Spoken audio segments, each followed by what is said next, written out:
Hello everyone, how are you? My name is Nikunj Vyas and I study in 11th grade. तो आज का ये जो लेक्चर होने वाला है ना, इसमें हम जेई मेंस प्लस एडवांस के पीवाईक्यूज करेंगे, है ना। और ये जो लेक्चर होने वाला है, आपको पता है जैसे कि पूरी क्लास 11th का जो सबसे ज्यादा एक बेसिक चैप्टर में बोलूं ना, जो कि हर चैप्टर में जिसका यूज आता है, उसका नाम है न्यूटन्स लॉज ऑफ मोशन। तो मैंने सोचा क्यों ना इस सीरीज को न्यूटन्स लॉज ऑफ मोशन से स्टार्ट किया जाए, है ना। Because Newton laws of motion एक ऐसा चैप्टर है, आपको हर एक चैप्टर में यूज होते दिखेगा, बल्कि क्लास 12 में भी आपको हर चैप्टर में उसका यूज दिखेगा, है ना। और अच्छे क्वेश्चंस में तो उसके हर एक कॉन्सेप्ट का यूज होता है। तो आज हम न्यूटन्स लॉज ऑफ मोशन के जेई के पीवाईक्यूज को सोल्व करेंगे। तो मेरे पास कुछ यहाँ पर लिमिटेड, मेरे पास यहाँ पर कुछ जेई के पीवाईक्यूज पड़े हुए हैं, तो आज हम उनको सोल्व करेंगे। ठीक है, तो लेट्स स्टार्ट। ठीक है, तो सबसे पहले तो इसको इरेज करता हूं। ठीक है, तो मेरे पास 2023 से मेरे पास स्टार्ट है पीवाईक्यू, है ना। मैं एक बार क्वेश्चन यहाँ पे पढ़ूंगा और यहाँ पे इसको एक बार समझाऊंगा और इसका सॉल्यूशन लिखूंगा। तो सबसे पहला क्वेश्चन है, अ ब्लॉक ऑफ रूट। पहले मैं एक डायग्राम बनाना चाहता हूँ यहाँ पर। ये यहाँ पर एक डायग्राम है, तो डायग्राम कुछ ऐसे है। ठीक है, ये जो ब्लॉक है इसका मास कितना है, √3 kgs। और यहाँ पर एक हॉरिजॉन्टल फोर्स F से इसे बैलेंस आउट किया गया है, ठीक है, एज यू कैन सी। और ये एंगल है 30 डिग्री। तो मेरे ख्याल से ऊपर ये चीज बनानी नहीं चाहिए थी, है ना। मे बी मैंने जहां से इस क्वेश्चन को उठाया वहां पर ये बाय एरर आ गया होगा। ये चीज तो उठानी भी नहीं चाहिए थी, बिकॉज हमारा तो काम यहीं पर सारा खत्म हो गया, है ना। मे बी वो कंफ्यूज करने के लिए दिया होगा। ठीक है, तो क्वेश्चन ये है, a block of mass √3 kg is attached to a string whose one end is attached to a wall and unknown force F, ठीक है, as you can see, is applied so that string makes an angle 30 degree with the wall. Find a tension in the string. तो आपको पता है कि यहाँ पर एक ऑब्वियसली अगर यहाँ पर फोर्स लग रहा है ना, तो यहाँ पर एक टेंशन लगी हुई है जैसे T, है ना। यहाँ पर टेंशन लगी हुई कितनी, T। हमारे को फाइंड आउट करनी है। अब यहाँ पर एक छोटी चीज है कि या मैं बोलूं यहाँ का टेंशन यहाँ के टेंशन से सेम होगा, तो आंसर इज नो, बिकॉज यहाँ पर टेंशन अब सीधा यहाँ पर 10√3 लिख दोगे, है ना। तो यहाँ पर हम अगर मान लो सेम है या नहीं भी है, फिर भी मैं थ्योरेटिकली जाना चाहूंगा, बिकॉज डायग्राम में यहाँ पर टी यहाँ पर दिया था। तो एक बार हम इसको फाइंड आउट करके देख लेते हैं। और ये कौन सी का क्वेश्चन है, एक बार मैं ये भी बता देता हूँ। तो ये 2023 का क्वेश्चन है, 2023 का है, मेंस का है ये क्वेश्चन। ठीक है, शिफ्ट 2 का क्वेश्चन है। तो आइए इसको सोल्व करते हैं। सबसे पहले इस ब्लॉक की एक्टिविटी बना देते हैं। तो यहाँ पर नीचे लग रहा होगा 10√3 फोर्स। 10 मैंने क्यों माना, बिकॉज ग्रेविटी को मैं यहाँ पर 10 मीटर्स पर सेकंड स्क्वायर ही मान के चल रहा हूँ इजी कैलकुलेशन के लिए, है ना। और यहाँ पर इतना आ गया। अब मैं चाहता हूँ कि मैं इस फोर्स को, जो टेंशन है ना, मैं इसको कंपोनेंट्स में तोड़ना चाहता हूँ। और वो हमारे लिए ज्यादा कोई टफ काम नहीं होगा, है ना, बिकॉज एक सबसे ज्यादा बेसिक कॉन्सेप्ट होता है कि किसी भी फोर्स को, किसी भी वेलोसिटी का एक्सेलरेशन को हम कंपोनेंट्स में तोड़ सकते हैं। तो ये एंगल 30 है, तो ये भी 30 होगा। तो यहाँ पर आ जाएगा t cos 30 degree, t cos 30 degree, जिसकी वैल्यू हो जाएगी t√3/2। ठीक है, और यहाँ पर हॉरिजॉन्टल डायरेक्शन में जो ये जो टेंशन का कंपोनेंट आएगा, ये आएगा t sin 30 डिग्री। और sin 30 की वैल्यू हाफ डाल के t/2 फाइन। तो यहाँ पर अननोन फोर्स है हमारे को। अगर मैं क्वेश्चन ध्यान से पढ़ूं, है ना, अगर मैं क्वेश्चन ध्यान से पढ़ूं तो हमारे को अननोन फोर्स तो यहाँ पर कोई मतलब ही नहीं है। हमारे को सिंपल सी बात क्या बोली गई है, find tension in the string, और ये रहा टेंशन। ठीक है, तो इसको हम फाइंड कैसे करेंगे आइए बताता हूँ। तो इतना हमारे को पता है कि ये सबसे पहले इसको वर्टिकली अगर मैं इसको इक्विलिब्रियम की कंडीशन लगाऊं, ठीक है, तो यहाँ पर मैं क्या लिखूंगा, बिकॉज मैं लिख इसलिए रहा हूँ बिकॉज मेरे को समझाना है, वरना ये क्वेश्चन तो मेरे ख्याल से गिनती का 30 सेकंड का भी नहीं है। तो यहाँ पर अगर मैं ध्यान से बात करूं तो इसको कैंसिल ही करते हैं इस लाइन को, है ना। तो summation of F Y is 0, है ना, मतलब नेट फोर्स 0 है वाई डायरेक्शन में भी और एक्स में भी। ऐसे मैं एक्स में लिख दूंगा बिकॉज मैं यहाँ पर इक्विलिब्रियम की कंडीशन उन्होंने दी हुई है। तो अगर आप ध्यान से देखो ना, इस सारी कंडीशन को उठाने का कोई बेनिफिट नहीं है, बिकॉज हमारे से यहाँ पर एफ फोर्स के बारे में कुछ पूछा ही नहीं है। तो सबसे बेस्ट यहाँ पर वे क्या है कि आप वाई कंडीशन को उठाओ सबसे पहले क्या, इसी से हमारा काम हो जाएगा। और वो कंडीशन कैसे हम लगाएंगे, t√3/2 इज इक्वल टू 10√3। ये √3 से √3 कैंसिल हो गया। फ्रॉम हियर टेंशन की वैल्यू आपके पास 20 न्यूटन आ रही होगी, है ना। टेंशन की वैल्यू 20 न्यूटन आ रही होगी, और यही हमारा आंसर है, हमसे यही पूछा है। अगर मैं एक्स डायरेक्शन में अगर मैं यहाँ पर लगाने चल जाऊँ वही ये वाली कंडीशन, तो उस चीज का ज्यादा कोई बेनिफिट नहीं रहेगा। उसका कारण क्या है?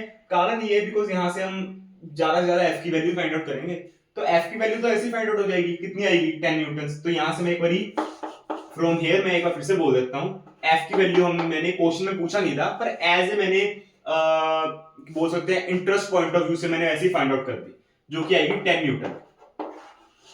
ठीक है, तो हमारा क्वेश्चन सोल्व हो गया, आंसर तो यही था। ठीक है, और यही हमारा करेक्ट आंसर। तो इसके बाद ये था हमारा क्वेश्चन नंबर 1। एक बार मेरे को चेक करना पड़ेगा कि यहाँ पर दिख भी रहा है। ओके फाइन, ठीक है, ये था हमारा क्वेश्चन नंबर 1। इसके बाद मैं करने जा रहा हूं क्वेश्चन नंबर 2। ठीक है, आई होप कि ये हो गया होगा।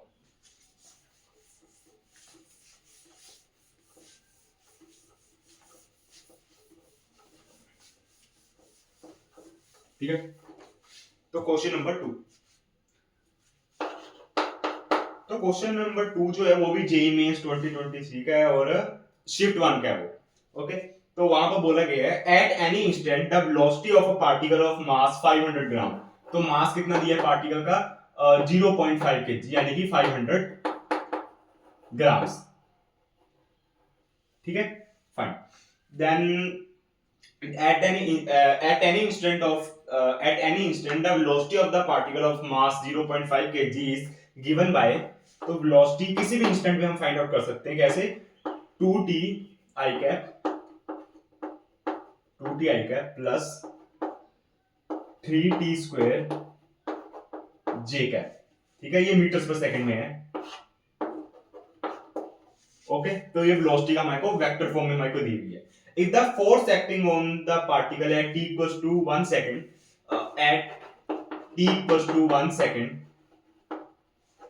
फोर्स कितना दिया हुआ है? फोर्स भी यहाँ वेक्टर फॉर्म में है, वेलोसिटी भी वेक्टर फॉर्म में है। फोर्स की वैल्यू दी हुई है i cap plus x j cap, i cap plus x j cap Newton's, है ना? कितना? Newton. The value of x will be what? The value of x will be what? तो यहाँ पर ना x जो है यहाँ पर डिस्प्लेसमेंट नहीं है, ये एक अननोन कांस्टेंट है। मैं यहाँ पर एक बार क्लियर करना चाहता हूँ, x यहाँ पर अननोन कांस्टेंट है, इसकी वैल्यू फाइंड आउट करनी है। ठीक है, तो कर सकते हैं इसकी वैल्यू हम फाइंड, है ना? एक चीज मैं चेक करना चाहता हूँ कि यार ये फोर्स बिल्कुल कांस्टेंट है ना, तो at t equals to 1 second है। ठीक है, ये फोर्स, ठीक है, यहाँ पर मैं लिखा भी हुआ है। तो ये हमारा क्वेश्चन है, फाइंड क्या करना है? x की वैल्यू फाइंड आउट करनी है। ठीक है, तो एक बार देखते हैं इस क्वेश्चन को हम कैसे सॉल्व करेंगे। तो आपको पता है कि जो फोर्स की वैल्यू होती है वो F इक्वल्स टू ma से हम फाइंड आउट कर सकते हैं, है ना? Force equals to mass into acceleration. तो मैं इसका ये सॉल्यूशन अगर लिखना स्टार्ट करूं, तो हमारे को सबसे बेसिक फॉर्मूला पता है, force is equals to mass time acceleration. और वेक्टर फॉर्म में मैं ज्यादा लिखना प्रेफर करता हूं। उसका कारण क्या है? बिकॉज़ वेक्टर फॉर्म में ही ओरिजिनली लॉज को डिफाइन किया जाता है ना? ओके, तो यहां से अगर ध्यान से नोटिस करो ना, तो हमारे पास फोर्स है, बिल्कुल है ना? फोर्स मेरे को दिया हुआ है यहाँ पर। मास हमारे पास है 0.5 kg, जिसको भी मैं हाफ kg लिख लूंगा इजी कैलकुलेशन के लिए। और वेलोसिटी दी हुई है पर एक्सेलरेशन नहीं है, तो यहाँ पर वेलोसिटी दी है, एक्सेलरेशन में इजीली फाइंड आउट कर सकता हूँ बाय डिफरेंशिएशन, है ना? डिफरेंशिएशन का यूज करके इजीली हम यहाँ पर फाइंड आउट कर सकते हैं एक्सेलरेशन। तो एक्सेलरेशन वेक्टर जो है उसकी वैल्यू कितनी आ रही होगी? मैं बोलूंगा वेलोसिटी का जो सारा वेक्टर कंपोनेंट दिया है ना, जितने भी कंपोनेंट्स हैं, इनको विद रिस्पेक्ट टू टाइम आप डिफरेंशिएट करो, तो एक्सेलरेशन की वैल्यू आएगी 2t का डिफरेंशिएशन यहाँ पर आ जाएगा 2 i कैप, है ना? 2 i कैप प्लस यहाँ पर 3t स्क्वायर का आ जाएगा 6t j कैप, और ब्रैकेट में डाल के बाहर मीटर्स पर सेकंड स्क्वायर। ठीक है, ये एक्सेलरेशन वेक्टर की वहां पर वैल्यू आ गई। तो एक्सेलरेशन भी है, मास भी है, फोर्स भी है, तो यहाँ पर पुट करते हैं और x की वैल्यू हम इजीली फाइंड आउट कर लेंगे। पर यहाँ पर ना छोटी सी समस्या आएगी आपको, आप यहाँ इसको पुट कैसे करोगे? तो मैं अगर रेकमेंडेशन दूं ना, तो आप इसको एक अलग तरीके से लिखो कि horizontal force is equals to mass into horizontal acceleration, और उसी तरह vertical force is equals to mass into acceleration in Y direction, है ना? कंपोनेंट्स में तोड़ लेते हैं, ज्यादा आसान रहेगा, है ना? ऐसे में ऐसे ही सारा उठाकर इसको मैं चलता रहूंगा, ऐसे ज्यादा डिफिकल्टीज आएगी। तो फोर्स का x कंपोनेंट हमारा 1 नहीं है, अगर यहाँ कुछ भी नहीं है मतलब 1 नहीं है, obviously 1 is equals to mass कितना है 1/2, एक्सेलरेशन कितनी दी हुई है 2, बिल्कुल 2 दी हुई है। तो ध्यान से नोटिस करो, ये तो कैंसिल हो गया, तो 1 की वैल्यू 1 की इक्वली आ रही है, यानी कि ये जो मतलब इससे हम ज्यादा क्या बोल सकते हैं, ज्यादा से ज्यादा ये बोल सकते हैं क्वेश्चन में जितना भी डाटा है बिल्कुल सही दिया हुआ है, क्वेश्चन में कोई भी गड़बड़ नहीं है। पर एक बार यहाँ पर हो रहा है, अगर मान लो यहाँ पर 1 की जगह 2 आ जाता, 1 की जगह यहाँ पर कोई और वैल्यू आ जाती, ये जो ये कंडीशन है ना सेटिस्फाई ना होती, तो मैं क्वेश्चन को वही छोड़ देता, मैं यहाँ लिख देता कि मतलब question is wrong, data insufficient है, डाटा रॉन्ग दिया हुआ है ना, वरना अभी तक तो सारा सही चल रहा है, तो सही चलाते रहेंगे। तो वाई डायरेक्शन में एक बार लगाते हैं, वाई डायरेक्शन में फोर्स कितना दिया हुआ है x, है ना, कितना दी हुई है x, और ये x कोई कंपोनेंट नहीं है, ये अननोन जो भी हमारे पास वैल्यू है उसकी फाइंड आउट करनी है वैल्यू, है ना, और मास कितना दिया हुआ है half, acceleration in Y direction, acceleration in Y direction 60 दी हुई है। अब यहाँ पर ना एक चीज है, at t equals to 1 second, अब t इक्वल्स टू 1 सेकंड पे ये फोर्स इतना है, अब मेरे को ये नहीं पता है फोर्स पूरी जर्नी में कांस्टेंट है नहीं है, मेरे को इतनी सी नॉलेज है कि at t equals to 1 second, यानी कि 1 सेकंड पे ये फोर्स इतना लग रहा है, तो यहाँ पर मैं 1 सेकंड डाल देता हूँ, है ना, तो मैं यहाँ सिंपल सी बात लिखूंगा, from here acceleration at 1 second, ठीक है, t equals to 1 second is equals to 2 i cap, ठीक है, प्लस 6 j कैप मीटर्स पर सेकंड स्क्वायर, ठीक है, मैं ऐसे इसको लिख सकता हूँ, है ना, वहां पर मे बी नहीं आ रहा होगा, हाँ आ रहा है, बिल्कुल आ रहा है, ठीक है, इनटू, अब मैं इसकी वैल्यू को यहाँ डालता हूँ, तो यहाँ पर वाई डायरेक्शन में एक्सेलरेशन वैल्यू 6 है, तो यहाँ पर 6 डाल दो और यहाँ से इसकी वैल्यू कितनी आ जाएगी 3, ठीक है, तो हमारा जो आंसर है x की वैल्यू आएगी 3, ठीक है। अब यहाँ पर मैं बोलूंगा अपनी यूनिट वगैरह मत लगाना, है ना, अगर ये सब्जेक्टिव टाइप हुआ, बिकॉज पहले से बाहर लगी हुई है, वरना ऑब्जेक्टिव में तो सीधा टिक मारो, ठीक है। तो ये था हमारा क्वेश्चन नंबर 2, और ये कौन से ईयर का था मैं ये भी बता देता हूँ, जेई मेंस, मैं यहाँ लिखता हूँ, वेट अ मिनट, तो ये था मेंस 20 हाँ जी 2023 का ही था ये, है ना, शिफ्ट 1 का था, मेरे को याद है। तो ये था हमारा क्वेश्चन नंबर 2, ठीक है, ऊपर वहां पर दिख रहा है, ठीक है। तो हमने अभी 2 क्वेश्चन किए हैं, ठीक है, अब इसके आगे के हम क्वेश्चन अभी करेंगे, ठीक है, now I will erase it, ठीक है। तो मतलब आप देख सकते हो कि मतलब जेई मेंस में जितने भी क्वेश्चन हाल मतलब कुछ टाइम से आ रहे हैं, 2019 के बाद मैं बोलूंगा या फिर 20 के बाद, है ना, जो ये लॉकडाउन के बाद जितने भी क्वेश्चन आना स्टार्ट हुए हैं, पेपर आना स्टार्ट हुए हैं, ज्यादा कोई टफ नहीं है ना, वरना 2016 के हो गए, 17 के हो गए, है ना, या फिर 15, मतलब इस ईयर के आप उठा के देखो क्वेश्चन इससे टफ आएंगे, पर जेई मेंस का लेवल इतना मतलब कभी राइज हुआ नहीं है, मैं सीधी बात बताऊं, है ना, एडवांस में थोड़ा सा दिमाग लग सकता है, पर मेंस का तो पिछले बहुत टाइम से फॉर्मूला बेस्ड आ रहे हैं क्वेश्चन, अभी आपने देखा मैंने simple f equals to m से मैंने आंसर फाइंड आउट किया, ठीक है। तो उससे पहले एक मैंने इक्विलिब्रियम कंडीशन से सॉल्व किया, ठीक है। उसके बाद क्वेश्चन नंबर 3, ओके, ये रहा क्वेश्चन नंबर है ना, तीसरा क्वेश्चन, अब क्वेश्चन मैं बता देता हूँ कब का है, ये 2020 का क्वेश्चन है ना, और शिफ्ट 2 है, मेंस 2020 का क्वेश्चन है ये, ठीक है, सेकंड शिफ्ट का क्वेश्चन है। क्वेश्चन कुछ ऐसे है, a mass of 10 kg, mass of 10 kg, ठीक है, is suspended by a rope of length 4 metre from ceiling, मैं डायग्राम बनाना ज्यादा पसंद करूंगा, एक सीलिंग है उससे मास लटकाया हुआ है 10 kg का, ठीक है, और ये जो पूरी लेंथ है ये कितनी दी हुई है हमारे पास 4 मीटर, ठीक है, from the ceiling, a force F is applied horizontally at the midpoint of the rope, अच्छा ये मतलब यहाँ पर फोर्स अप्लाई की गई F, है ना, मिड से, यानी कि यहाँ से 2 मीटर, है ना, okay, such that the top half of the rope makes angle 45 degree with the vertical, the F is equals to, ठीक है, रोप मासलेस है हमारे पास, तो अब देख सकते हैं कितना मतलब आसान सा क्वेश्चन आया हुआ है ना, सीधा फॉर्मूला बेस्ड। अब मैं इसको समझा के कर रहा हूँ इसलिए मेरे को 1-2 मिनट लगेंगे, मतलब ज्यादा ही लगेंगे ना समझा के करने में, तो बिकॉज मैं डायग्राम भी सुंदर सा बनाऊंगा, पर वैसे क्वेश्चन देखा जाए 1 मिनट का क्वेश्चन भी नहीं है, ये आधे मिनट का क्वेश्चन है जैसे ये दिया हुआ है ना, तो है ना, तो क्वेश्चन कुछ ऐसे है कि कंडीशन कुछ ऐसे दी हुई है, ठीक है, मैं इस पर से इसको रेज कर देता हूँ बिकॉज मैं डायग्राम नहीं बना रहता हूँ, तो कुछ इस टाइप की कंडीशन दी हुई है हमारे को, ये 10 kg, ठीक है, नीचे लग रहा होगा यानी कि 100 न्यूटन। अब मेरे को वहां पर मेंस वालों ने पहले से मेरे को जी की वैल्यू 10 मीटर्स पर सेकंड स्क्वायर दी थी, इसलिए मैंने ये ले ली, है ना। तो यहाँ पर फोर्स लग रहा है F, और ये जो एंगल है 45 डिग्री बन चुका है ना। वर्टिकल बोला था, यानी कि ये भी 45 तो ये भी 45 हो जाएगा, है ना। वैसे इसको बोला था मैंने, ठीक है। तो अभी क्वेश्चन में बचे ही कुछ भी नहीं है, तो मैं सबसे पहले टी की वैल्यू, लेट्स सपोज यहाँ पर टेंशन टी है, इसको कंपोनेंट्स में ब्रेक करूंगा। तो कंपोनेंट्स में इसको मैं कैसे ब्रेक करूंगा? कंपोनेंट्स में ब्रेक करने का सबसे आसान तरीका है, ये 45 तो ये भी 45, तो ये बन जाएगा t/√2, यानी कि t cos 45, cos 45 1/√2, और sin 45 1/√2, ये भी बन जाएगा t/√2। अब यहाँ पे इक्विलिब्रियम की कंडीशन लगाएंगे, है ना। इक्विलिब्रियम की कंडीशन सेम ये पहला क्वेश्चन बन चुका है ना, सेम पहला क्वेश्चन है। और मैं सच बताऊं, इस टाइप के क्वेश्चन जो है ना जेईई मेंस को काफी पसंद है।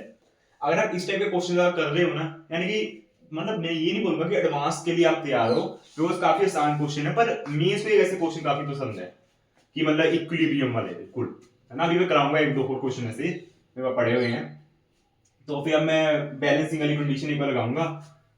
अब आपको पता है कि t/√2 जो यहाँ पर है, ये इस वाली फोर्स को नीचे कैंसिल आउट कर रहा है, यानी कि ये 100 न्यूटन के बराबर आ रहा है। From here I can say कि टेंशन की वैल्यू आएगी 100√2 न्यूटन। Okay fine. अब मैं इस वैल्यू को यहाँ पुट करूंगा, बिकॉज ये भी हॉरिजॉन्टली कैंसिल आउट कर रहे हैं एक दूसरे को, तो फोर्स की वैल्यू आ जाएगी 100 न्यूटन, ठीक है। तो ये क्वेश्चन था हमारा जेईई मेंस 2020 का, जो कि काफी ज्यादा आसान था, है ना। आधे मिनट का क्वेश्चन था, मेरे ख्याल 10-15 सेकंड में निकाला जा सकता है क्वेश्चन, तो ऐसा था ये, ठीक है। तो ये था हमारा तीसरा क्वेश्चन जो कि मैंने आपको कराया, ठीक है फाइन। तो इसके बाद एक ये क्वेश्चन है, क्वेश्चन नंबर 4 था ना, ये थोड़ा देखने में अच्छा लगेगा क्वेश्चन, पर ज्यादा है नहीं। क्वेश्चन है मेंस 2022 का, ठीक है। तो ये 2022 का ये क्वेश्चन है ना। देखने में अच्छा क्वेश्चन है, पर कंटेंट इसमें ज्यादा नहीं है, बेसिक सा कॉन्सेप्ट लगेगा। तो क्वेश्चन ऐसा है, मैं एक डायग्राम बनाना चाहूंगा सबसे पहले। ऐसे बॉल है एक, ठीक है, और ऊपर को लग रहा है 7 न्यूटन, बिल्कुल ऊपर को, ठीक है, ऊपर को लग रहा है 7 न्यूटन। इस डायरेक्शन में लग रहा है हॉरिजॉन्टली, पॉजिटिव एक्स डायरेक्शन में 5 न्यूटन, ठीक है। नीचे की डायरेक्शन में क्या लग रहा है 8 न्यूटन, ठीक है। एंड नेगेटिव एक्स डायरेक्शन में क्या लग रहा है 6 न्यूटन, ठीक है। ये एक बॉडी दी हुई है हमारे पास, और रिजिड है। रिजिड का मतलब ये मुड़ेगी नहीं, मतलब टूटेगी नहीं, है ना, ठीक है। अब मैं क्वेश्चन का पढ़ने जाता हूं, ठीक है। For a free body diagram shown in the figure, the four forces are applied in the X and Y direction as you can see, है ना। What additional force must be applied at what angle with positive X direction. तो positive X यहां पर होती है, आपको पता ही होगा, है ना। इस डायरेक्शन से मैं कोई फोर्स अप्लाई करनी है, किस डायरेक्शन में और कितने मैग्नीट्यूड की करूं, ठीक है, eight what angle with the positive X direction so that the net acceleration of the body is 0, so that the net acceleration of the body is 0।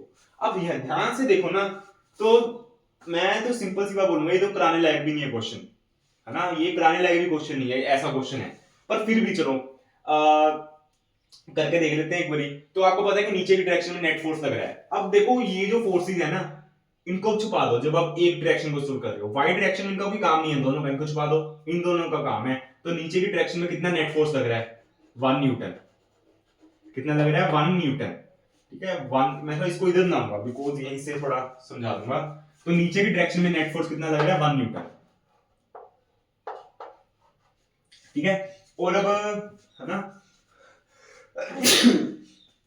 Sorry, तो यहाँ पर हम एक्स डायरेक्शन में भी एक बार इक्विलिब्रियम लगाने की कोशिश करूंगा मैं, इक्विलिब्रियम नहीं सॉरी, मतलब एक बार इसको फोर्सेस का कुछ करके देखते हैं। तो इनको छुपा दो, तो यहाँ पर आप देख सकते हो, यहाँ पर नेट फोर्स इस डायरेक्शन में आ रहा है 1 न्यूटन का, ठीक है। कितना आ रहा है 1 न्यूटन का इस डायरेक्शन में। तो अब ज्यादा कुछ रहा नहीं, आपको इसको एक्सेलरेशन 0 करानी है, यानी कि इन फोर्सेस को आपको 0 कराना है। तो ऑब्वियसली आप सबसे पहले मैं इसका कंपोनेंट ले लेता हूँ, रूट 2 आएगा यहाँ पर, है ना, रूट 2 आएगा इसका, रूट 2 न्यूटन एट 45 डिग्री, ठीक है। और अब ध्यान से देखो, इसको आपको कैंसिल आउट कराना है तो आप एक इधर इसके बिल्कुल ऑपोजिट डायरेक्शन में √2 न्यूटन लगा दो, ठीक है। और हॉरिजॉन्टल के साथ बोला है तो 45 डिग्री बोल देना, तो उसका आंसर कितना आएगा, √2 Newton with 45 degrees with the positive X direction, ठीक है। ये था इसका आंसर। तो आप देख सकते हैं, देखने में थोड़ा वैसे लग रहा था पर मिनटों का कॉन्सेप्ट था, मिनटों का नहीं सेकंड्स का कॉन्सेप्ट था ये, है ना। बल्कि ऐसे जो क्वेश्चन है ना, अगर आपने अच्छी मतलब क्लास 11 पढ़ी है, जो कि आई होप की पढ़ी होगी, है ना, तो पहले दूसरे दिन में किसी भी पहले दिन में करा देते हैं ऐसे क्वेश्चन। जो टीचर अगर भी अच्छा टीचर हुआ ना, तो ऐसे क्वेश्चन पहले दिन में खत्म करा देता है। तो ये तो हो गया। अब इसके बाद थोड़े और क्वेश्चन मैं लेके आया था, वैसे तो काफी है, मतलब एक तो जब पुलिस वाले भी काफी क्वेश्चन है जो कि मेंस में काफी आ रहे हैं, है ना। सिंपल पुली वाले, मतलब सिंपल जितने आप सिंपल सोच सकते हो वैसे, और उसमें एक छोटी सी वैरायटी होती है, उसमें इंक्लाइंड वाला कर देते हैं, इंक्लाइंड वेज, है ना, तो उसमें कोई प्रॉब्लम नहीं होती है ना, सिंपल होते हैं, फ्रिक्शनलेस सरफेस होते हैं। तो अब एक बार अगर मैं टाइम लिमिट देखूं तो मैं 4 क्वेश्चन कराए हैं, है ना, और 20 मिनट्स की हो गई है। तो मैं अब यहाँ पर ना कोई पीवाईक्यू कराने से अच्छा मेरे मन में काफी अच्छा क्वेश्चन आया, ठीक है, काफी ज्यादा एक मतलब कॉन्सेप्चुअल क्वेश्चन है वो, है ना, वो कराता हूँ मैं, है ना। मतलब काफी बेसिक से जाएगा ये क्वेश्चन, और बेसिक से जाने के साथ साथ कॉन्सेप्ट भी क्लियर करेगा। ओके, तो मैं यहाँ पर इस क्वेश्चन को कराता हूँ, या फिर पूरा बोर्ड इरेज करूंगा।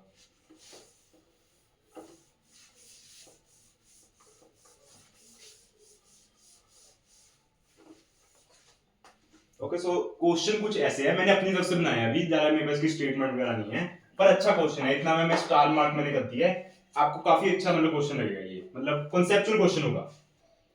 तो मैं यहाँ पर 3 केसेस बनाऊंगा।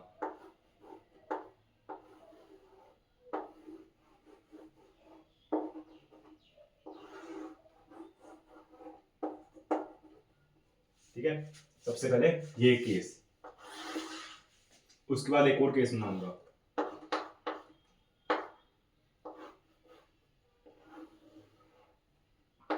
यहां पर मास m, यहां पर नीचे मैं लगाऊंगा एक फोर्स जो कि होगी 2mg न्यूटन, इतनी न्यूटन की फोर्स लगा दी मैंने नीचे। और वैसे तीसरा केस भी बनाऊंगा, और वो तीसरा केस क्या होगा, इसके ऊपर तीसरा केस, अब हाँ, तो तीसरा केस मैं यहां पर बनाऊंगा। ये क्वेश्चन मेरे को याद नहीं था, मेरे को भी माइंड में आया कि एक ऐसा क्वेश्चन कराता हूँ, थोड़ा कॉन्सेप्चुअल जाएगा ये, है ना। वैसे कॉन्सेप्ट इसका आसान ही है। ये एम मास का, तो यहाँ पर भी एक एम मास का ब्लॉक है, और मैंने एक्सटर्नली मैंने एक और फोर्स लगाई हुई है यहाँ पर। वो कितनी फोर्स है, तो वो फोर्स है mg, इतने न्यूटन की। तो मैं चाहता हूँ कि मतलब आप इन सभी के एक्सेलरेशन के बीच एक रिलेशन फाइंड आउट कीजिए, और मैं उसके ऑप्शन भी आपको देना पसंद करूंगा। वो ऑप्शन क्या होंगे, मेरे को यहाँ पर अगर जगह मिले, हाँ, तो सबसे पहला मैं यहाँ पर ऑप्शन दूंगा कि ये A1 A2 A3 वगैरह, चलो कोई नहीं, मैं ऑप्शन वगैरह नहीं दे रहा हूँ, है ना। मैं आप सिंपल मैं पूछ रहा हूँ कि इसकी एक्सेलरेशन मान लो A1 है, A1, ठीक है, इसकी एक्सेलरेशन मान लेते हैं A2 है, और इसकी एक्सेलरेशन मान लेते हैं कितनी है, A3 है, ठीक है। तो मैं पूछना ये चाहता हूं कि A1 A2 या A3 में से कौन ज्यादा बड़ा होगा, कौन सबसे छोटा होगा, या फिर तीनों बराबर होंगे, है ना। तो इनके बीच के एक बार आप रिलेशन फाइंड आउट कीजिए, ठीक है। तो अगर आपने सोच लिया होगा तो मोस्टली लोग पता है यहाँ क्या करने की कोशिश करेंगे, बोलेंगे कि yes A1 A2 and A3 are equal. अगर मैं इसको कारण पूछूंगा तो वो पता क्या बोलेंगे कि नीचे का फोर्स लग रहा है 2mg, ठीक है। तो मेरे को लगता है आपने इसका आंसर फाइंड आउट कर लिया होगा, है ना। तो अच्छा मतलब आसान क्वेश्चन है। तो यहां लग रहा होगा mg, ठीक है, यहां लग रहा होगा mg, यहां भी कितना लग रहा होगा mg, ठीक है। यहां पर तो पहले से 2mg लग रहा है, यहां भी 2mg न्यूटन लग रहा है, और यहां पर भी अगर mg प्लस mg लगा के देखूं तो यहां पर भी इक्वल mg लग रहा होगा, जिसको भी मिला के यहां पर 2mg बन जाएगा। तो अगर आप ध्यान से देखो तो एक्सेलरेशन की वैल्यू आपको पता है कैसे फाइंड आउट करोगे आप। A1 की वैल्यू हो जाएगी net force divided by total mass. Net force कितना हो जाएगा mg, टोटल मास यहां हो जाएगा 3m, तो ये कितना आ गया g/3। उस तरह A2 की अगर आप वैल्यू फाइंड करने जाओ तो यहाँ पर कितना आएगा mg divided by total mass. तो अब ध्यान से देखो तो टोटल मास जो है वो तो यहाँ पर हमें एक ही दिया हुआ है, मास तो है ही नहीं, तो आपको एक ही डालना पड़ेगा बिल्कुल। तो एक्सेलरेशन A2 की वैल्यू कितनी आ रही होगी, g, only g, not g/3। तो जो लोग बोल रहे थे ना एक्सेलरेशन सेम है, तो वो पता क्या कर रहे थे कि देख रहे थे अच्छा फोर्स सेम है यानी एक्सेलरेशन सेम होगा। तो अगर आप ध्यान से नोटिस करो ना, Newton second law of motion ये नहीं बोलता कि अगर फोर्स सेम है तो एक्सेलरेशन सेम होगा। Newton second law of motion बोलता है अगर फोर्स जो मर्जी हो, एक्सेलरेशन की value force per unit mass होती है, ना कि फोर्स के बराबर होती है। फोर्स पर यूनिट मास होती है, मास अलग तो एक्सेलरेशन भी अलग, ठीक है। तो उसी कॉन्सेप्ट पर अगर मैं जाऊं तो A3 की वैल्यू को फाइंड करके देखते हैं, ठीक है। A3 की वैल्यू कितनी आ रही होगी, नेट फोर्स यानी कि mg divided by total mass यानी कि 2m, तो ये आ गई g/2 इतने मीटर्स पर सेकंड स्क्वायर। तो एक छोटा सा क्वेश्चन था पर इसने काफी कुछ आई होप कि सिखाया होगा, है ना, बिकॉज 99.99% लोग तो क्वेश्चन को देखते ही समझ आएंगे कि यस कि हमने इतना अच्छा क्वेश्चन को हमने कर लिया, बड़ा आसान क्वेश्चन था और तीनों के एक्सेलरेशन सेम है। पर ऐसा नहीं है। ऐसा क्यों नहीं है, बिकॉज आपने कॉन्सेप्ट को अच्छी तरह पढ़ा नहीं। अब कॉन्सेप्ट पता क्या बोलता है कि अगर फोर्स सेम है ना, जरूरी नहीं एक्सेलरेशन सेम होगा।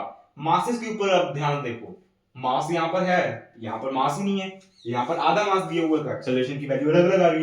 फोर्स के ऊपर एक्सेलरेशन डिपेंड नहीं करती, फोर्स के साथ साथ मास पे भी डिपेंड करेगी, है ना। तो पूरा कॉन्सेप्ट जानो, है ना, आधा कॉन्सेप्ट जान के कोई फायदा नहीं है कि फोर्स के ऊपर ही डिपेंड करेगा, ठीक है। तो अगर मैं ध्यान से देखूं अभी सारा फ्रेम में भी आ रहा है और 25 मिनट के ऊपर का वीडियो हो चुका है, ठीक है। तो ये था एक छोटा सा वीडियो, है ना। थोड़े से मैंने पीवाईक्यू कराए, है ना, 4-5 जो मैंने पीवाईक्यू कराए, और लास्ट में मैंने एक अचानक में मन में क्वेश्चन आया, है ना, उसको मैंने करा दिया। ये काफी अच्छा क्वेश्चन था वैसे। मैंने आज तक जितने भी लोगों से क्वेश्चन पूछा है उनमें से कोई भी इसका आंसर सही नहीं बता पाया, बिकॉज हमारे ह्यूमन माइंड की जो सिंपल साइकोलॉजी है वो ऐसे बन चुकी है कि हम सीधा देखते हैं कि फोर्सेस सेम है तो आंसर सेम होगा। हम ज्यादा इन डेप्थ जाने की कोशिश नहीं करते। पर फिजिक्स में मैं बोलता हूँ आप इन डेप्थ जाइए, है ना, आप फॉर्मूलाज का यूज करिए, उसका प्रूफ देखिए, बिकॉज कभी कभी फिजिक्स में कुछ ऐसे रिजल्ट आते हैं जो कि आपकी रियल लाइफ से मैच नहीं करेंगे। पर अगर आप उसको ध्यान से नोटिस करो ना, रियल लाइफ में वही हो जाता है जो होना चाहिए बाय फिजिक्स, ठीक है। तो ये था मेरा आज का वीडियो जिसमें कि मैंने पीवाईक्यूज डिस्कस किए हैं, ठीक है। तो मैं इसका सेकंड पार्ट भी जल्दी डालूंगा। तो thank you for watching this video, bye.